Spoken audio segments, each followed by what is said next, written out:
Listening test. You will hear a number of different recordings and you will have to answer questions on what you hear. You will have time to read the instructions and questions and you will be given time to check your work. All the recordings will be played once only. The test is in 4 parts. Now turn to part 1. You will hear a man renting an apartment over the phone. First, you have some time to look at questions 1 to 5.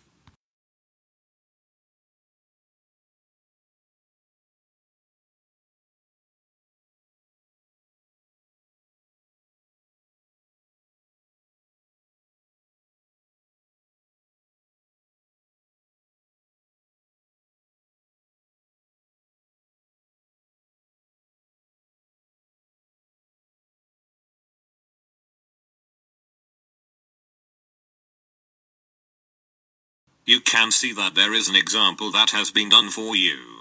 On this occasion only, the conversation relating to this will be played first. Hello, how can I help you? Hello, I want to rent an apartment. I saw your advertisement about 2-bedroom apartment on Bridge Street. The woman answers the phone. Bridge Street, so the word bridge has been written on the top of the form.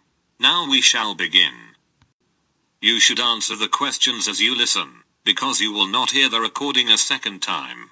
Listen carefully, and answer questions 1 to 5.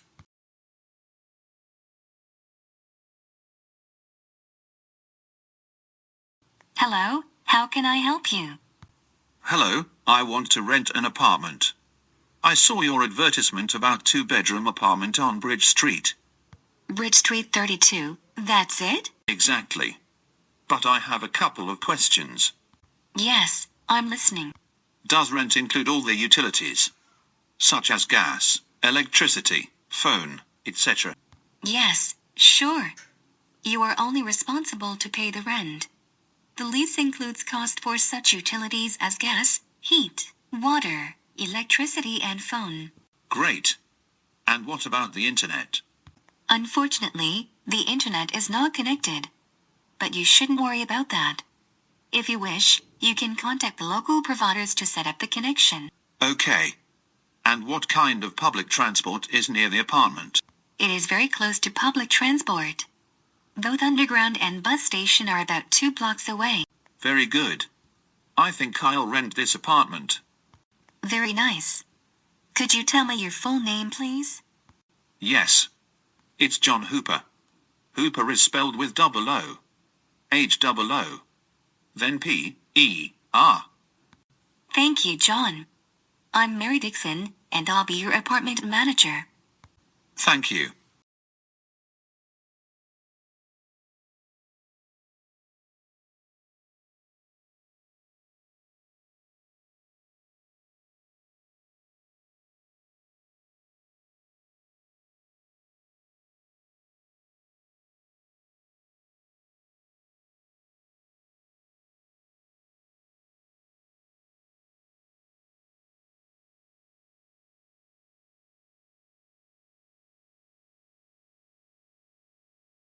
Now listen, and answer questions 6 to 10.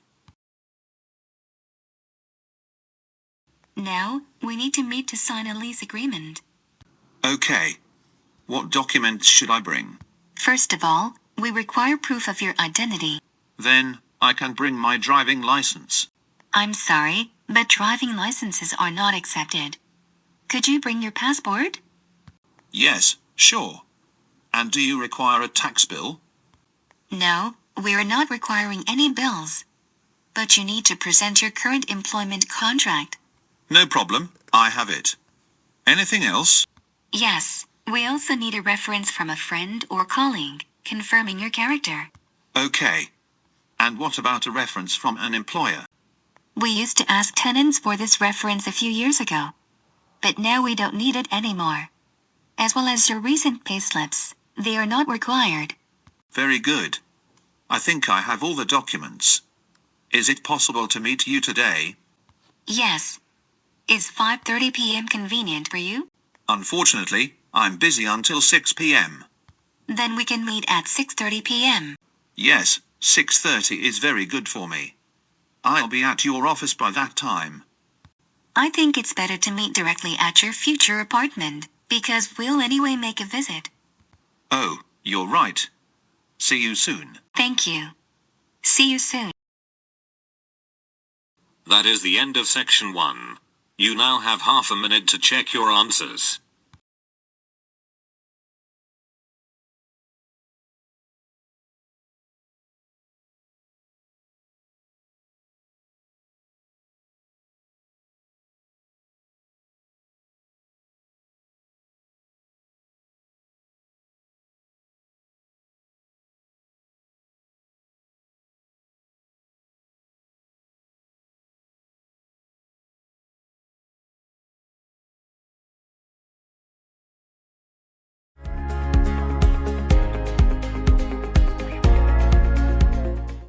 Part 2.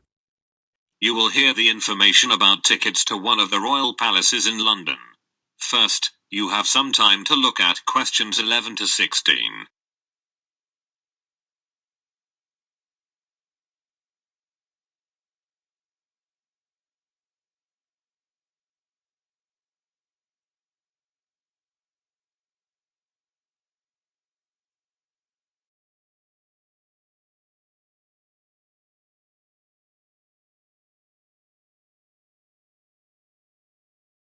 As you listen to the first part of the talk, answer questions 11 to 16. Thank you for deciding to visit historic royal palaces of the United Kingdom.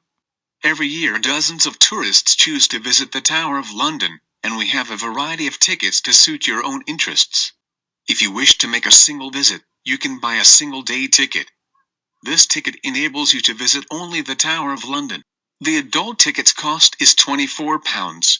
Children between the ages of 5 and 15 pay £18, and children under 5 can visit the tower for free. For full-time students, 16 years and over, and disabled visitors, we offer a reduced tariff. If you have a reduced tariff, you pay only £19. And if you're going to make a visit with your family, it's a good idea to get a family ticket. The family ticket enables you to visit the tower and one other royal palace during one day. It costs £55 and can be used by up to 2 adults and 3 children. For permanent visitors, we offer an annual membership. The annual membership provides you unlimited entry to any 5 royal palaces and costs £107 for both adults and children over 5 years.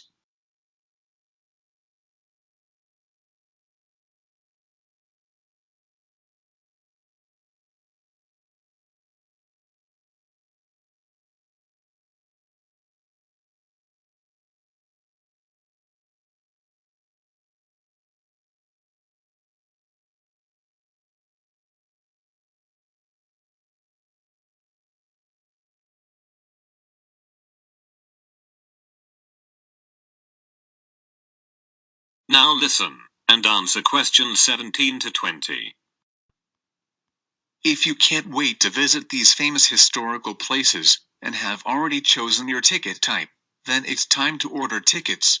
The first and the easiest way is to buy your tickets online. To do this, you should visit our site and select a date, then make a payment. Make sure that after the payment is completed, you receive a confirmation email of your booking. The second way is to book your tickets by telephone. However, you have to pay an additional fee when ordering tickets over the phone. Plus, telephone bookings are not available during the weekends and holidays. So this option is not very convenient.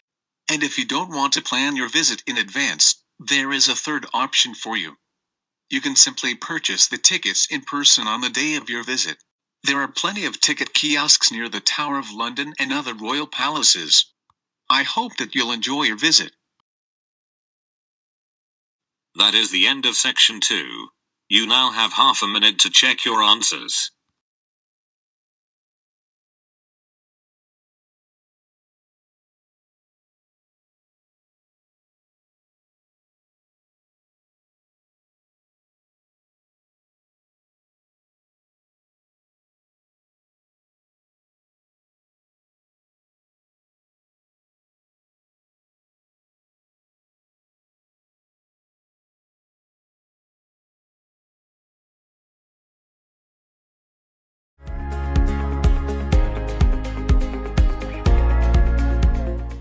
Part 3. You will hear two students discussing their new course. First, you have some time to look at questions 21 to 23.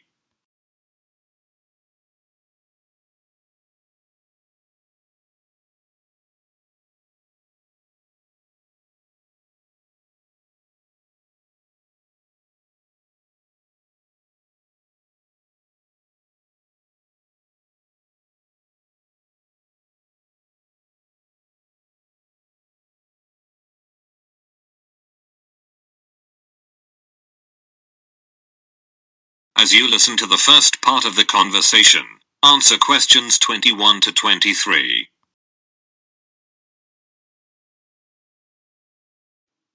Hi, Kate. How did you like the first lecture? Hi, Julie. You mean that lecture about brand identity? Exactly. When our professor described how brand names are created. As I understood, he'll teach us practical tips and techniques to create better brands. And what about course duration? I heard it's 5 weeks. No, 5 weeks is without the final project. The total duration is 7 weeks. Oh, I forgot about it. It's the first time I'll be doing a group project. And I'm a bit nervous to work in a 5-people team. I think it's going to be okay. He was talking about the right marketing strategy. Did you hear that? Yes, that was the most exciting part of the presentation. The key thing is to grab people's attention. That's true.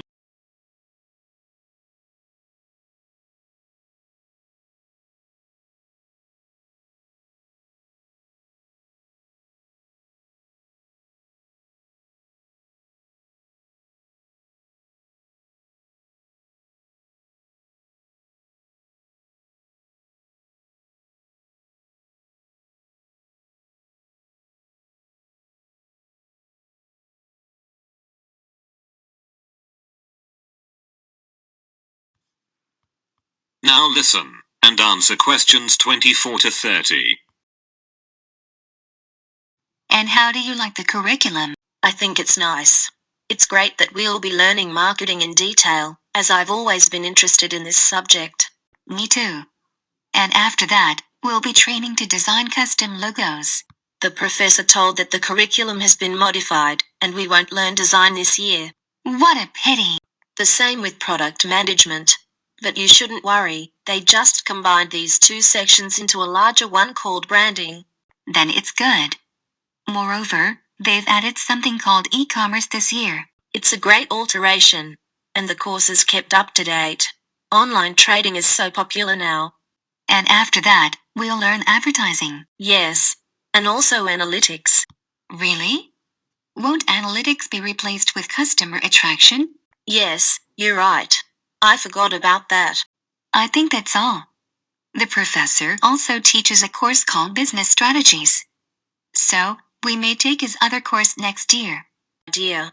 And where is the next lecture? It's in the big classroom on the ground floor. Thanks. You're welcome. Don't forget to take your last week assignment. Okay. Goodbye. Bye. That is the end of section 3. You now have half a minute to check your answers.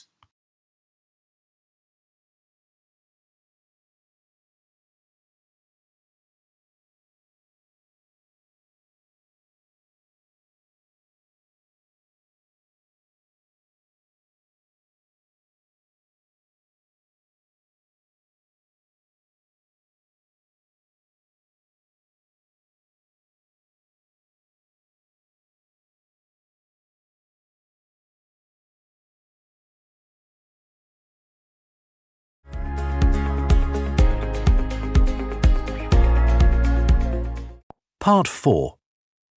You will hear a lecture about the Great Wall of China. First, you have some time to look at questions 31 to 35.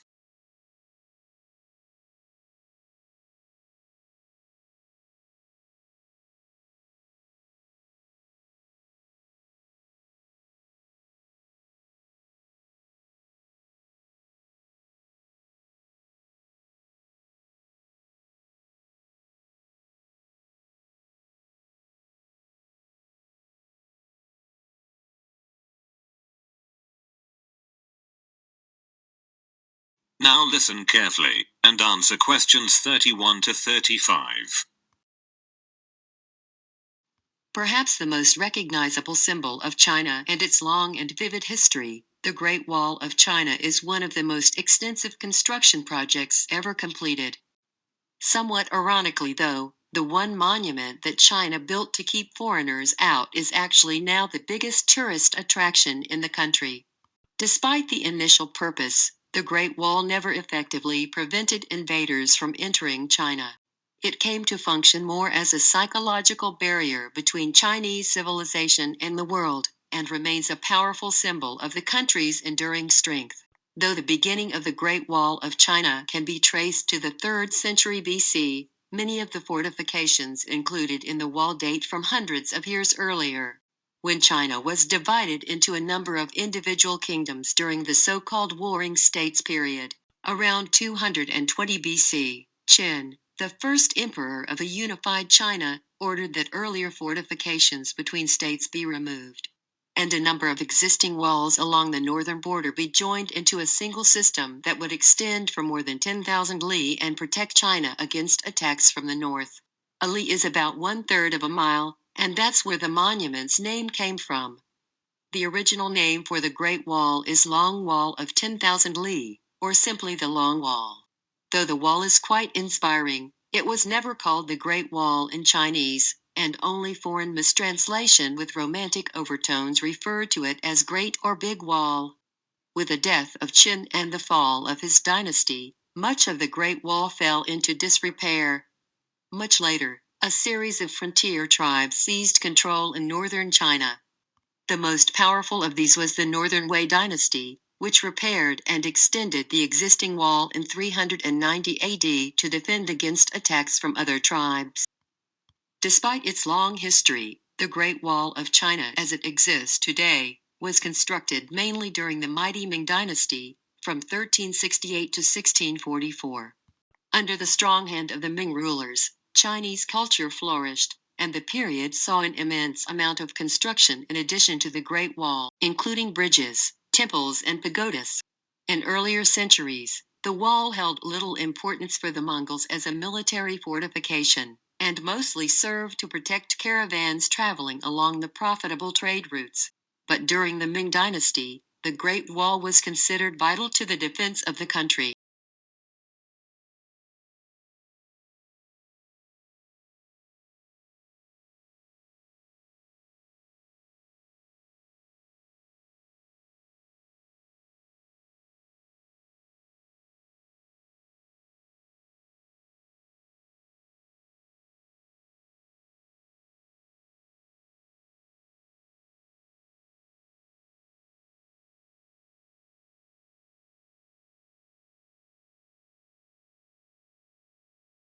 Now listen carefully and answer questions 36 to 40. Before the use of bricks, the Great Wall was mainly built from stones, wood, and rammed earth. However, during the Ming dynasty, bricks were heavily used in many areas of the wall. The size and weight of the bricks made them easier to work with than earth and stone, so construction quickened. Additionally, bricks could bear more weight and endure better than earth and wood. But many western sections of the wall are constructed from mud, and thus are more susceptible to erosion. That's why in many locations the Great Wall is in disrepair. A report by the State Administration of Cultural Heritage states that almost a fifth of the wall has totally vanished. In places, the height of the wall has been reduced from more than 5 meters to less than 2 meters. And more than 60 kilometers of the wall in Gansu province may disappear in the next 20 years, due to frequent sandstorms. However, the state does its best to preserve and extensively renovate the Chinese wall, which makes a considerable figure upon the terrestrial globe. Due to its imposing sizes, the wall is often believed to be visible from the moon. But it's only a rumor. The width of the Great Wall, viewed from the moon, is about the same as that of a human hair, viewed from 2 miles away. In other words, to see the wall from the moon would require superhuman eyesight. Today, the monument attracts thousands of national and foreign tourists every day. In 1987, UNESCO designated the Great Wall a World Heritage Site. And now the Great Wall is generally recognized as one of the most impressive architectural feats in history. That is the end of section 4. You now have half a minute to check your answers.